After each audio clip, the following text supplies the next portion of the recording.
ਤੋ hello guys, welcome back. ਅੱਜ ਤੁਹਾਨੂੰ ਦੱਸਾਂਗੇ ਗੋਭੀ ਦੇ ਪਰਾਂਠੇ ਬਣਾਉਣ ਦੀ ਆਸਾਨ ਤੇ ਯੂਨੀਕ ਰੈਸਪੀ। ਤੇ ਵੀਡੀਓ ਤੇ ਬਣੇ ਰਹੋ ਲਾਸਟ ਤੱਕ। ਜੇ ਵਧੀਆ ਲੱਗੀ ਤਾਂ ਲਾਈਕ ਕਮੈਂਟ ਤੇ ਚੈਨਲ ਸਬਸਕ੍ਰਾਈਬ ਜ਼ਰੂਰ ਕਰਿਓ। ਤੇ ਸਭ ਤੋਂ ਪਹਿਲਾਂ ਗੋਭੀ ਨੂੰ ਆਪਾਂ ਚੰਗੀ ਤਰ੍ਹਾਂ ਪਚਲ ਲਾਂਗੇ। ਤੇ ਪਚਣ ਤੋਂ ਬਾਅਦ ਇਹ 'ਚ ਮਿਕਸ ਕਰਾਂਗੇ ਜੀ ਨਮਕ। ਤੇ ਨਮਕ ਤੋਂ ਬਾਅਦ ਇਹਨੂੰ ਆਪਾਂ ਚੰਗੀ ਤਰ੍ਹਾਂ ਨਿਚੋੜ ਲਾਂਗੇ, ਸਾਰਾ ਪਾਣੀ ਕੱਢ ਲਾਂਗੇ ਇਹ 'ਚੋਂ।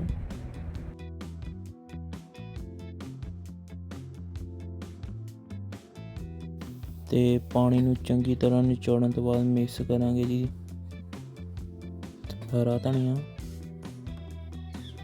ਹਰੀ ਮਿਰਚ। ਤੇ ਹਰੀ ਮਿਰਚ ਤੋਂ ਬਾਅਦ ਆ ਜਾਊਗਾ ਜੀ ਗਰਮ ਮਸਾਲਾ, ਲਾਲ ਮਿਰਚ ਪਾਊਡਰ। ਤੇ ਹੁਣ ਆ ਜਾਊਗਾ ਜੀ ਚਾਟ ਮਸਾਲਾ।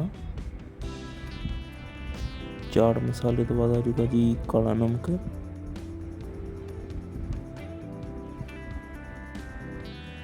ਤੇ ਥੋੜੀ ਜਿਹੀ ਕਾਲੀ ਮਿਰਚ।